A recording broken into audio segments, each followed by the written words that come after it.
about Nate. This is about you and me and our friendship, and if you want to throw it away, then fine.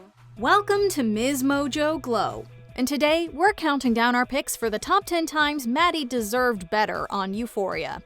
Number 10. Cassie plays the victim. While sleeping with her best friend's ex-boyfriend might be enough to land Cassie's actions a spot further up on this list, spoiler alert, it in fact does, Cassie's inability to admit any wrongdoing definitely deserves its own recognition. Sure, Cassie may have shown some regret over her actions in the midst of her affair with Nate. However, after Maddy found out about the two's secret relationship, Cassie didn't apologize or even take ownership over her involvement. Open the door and tell me it was worth it. You owe me that. In what seems to be a moment of deja vu akin to Friends' infamous "we were on a break" storyline, Number 9. Cassie ruins Maddy's birthday party. Birthdays are the one day of the year we get to celebrate ourselves, and for Maddy, this took the form of a small party with her close girlfriends. Unfortunately, Maddy's birthday gathering happened to be in the midst of Cassie's intensifying mental breakdown over her developing feelings for Nate.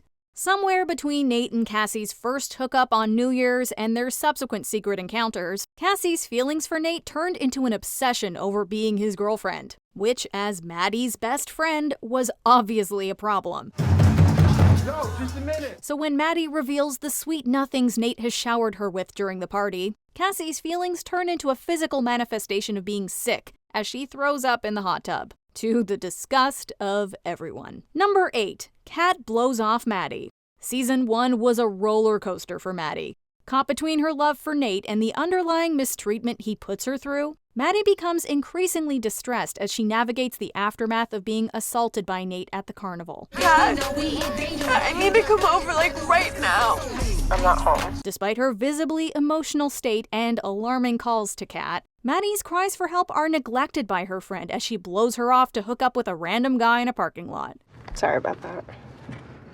All good. This incident only leads the two to grow further apart as Kat becomes more concerned with her new online sexual persona than with the well-being of Maddy's mental state. Sorry, I'm no longer interested. I don't know about everyone else, but I miss the old Kat. Number 7. Nate sends intimate photos to Jules while dating Maddy. Nate's decision to catfish and begin an online relationship with Jules was immoral for many reasons, including that, while Nate was flirting with and sending private images of himself to an unknowing Jules, he was also in a relationship with Maddy. On top of that, while Nate may not have initially admitted that he was talking to Jules for any other reason than to trap her for possessing illegal material, Nate later admits to Jules in Season 2 that, quote, everything he ever said was true, implying that he did have an emotional connection to her.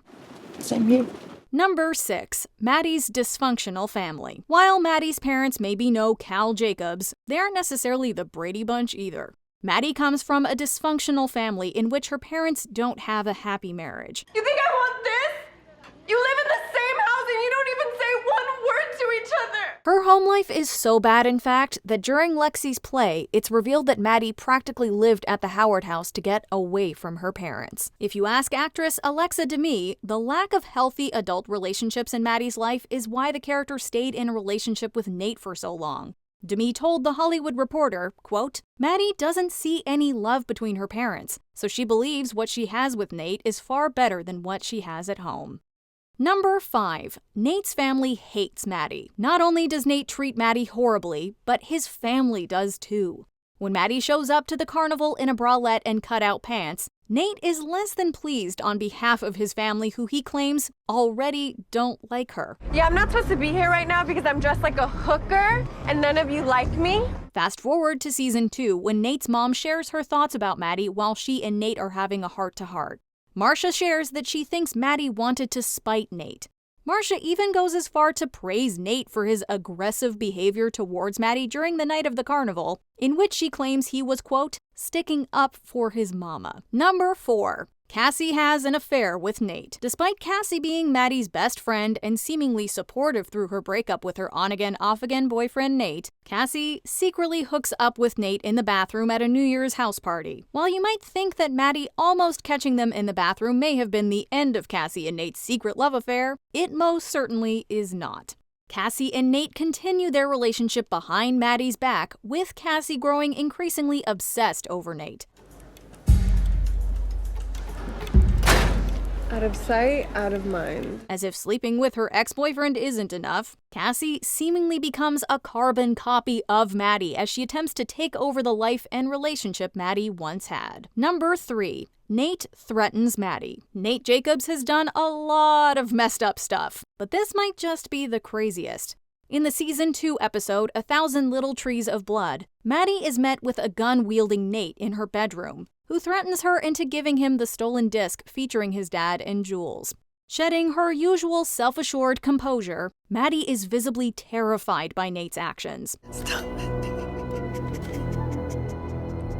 She quickly gives up where the disc is hidden after he loads one bullet into the chamber and pulls the trigger multiple times, pointing it at Maddy and then himself. It's in my purse, it's in my purse, it's in my purse. Gathering the disc, Nate tells Maddy that there actually weren't any bullets and that he was joking before walking out, leaving Maddy traumatized on her bed. Number 2. Nate gets violent with Maddy. If you've made it this far into the list, you've probably noticed that Nate Jacobs has anger issues, and this is no more evident than when Nate chokes Maddy at the carnival. In Shook Ones Part 2, after Maddy confronts Nate's family for disliking her and thinking she looks like a, quote, hooker, Nate aggressively drags Maddy behind a secluded trailer, where he takes her throat in his hands while she gasps for air.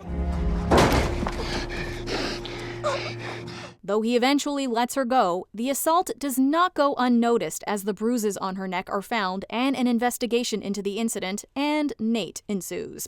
Maddy's continuous loyalty and love for Nate following the attack is both heartbreaking and hard to watch, and is why this entry ranks so high on our list. Number 1. Maddy's entire relationship with Nate. While pretty much all the relationships on Euphoria are toxic in their own right, Maddy and Nate's on-again, off-again romance definitely takes the cake. Despite all of the jewelry and clothes he may shower her with, it's safe to say that Nate is a horrible boyfriend to Maddy. Plus, Nate could be a real asshole. Between sleeping with Maddy's best friend and repeatedly slut-shaming her over what she wears, there is no question that Maddy deserves a whole lot better. And while Maddy may have some flaws of her own, Nate's continuous degrading and both physical and verbal maltreatment of Maddy is enough to make Nate Jacobs one of the most horrifying and hated TV villains in recent history.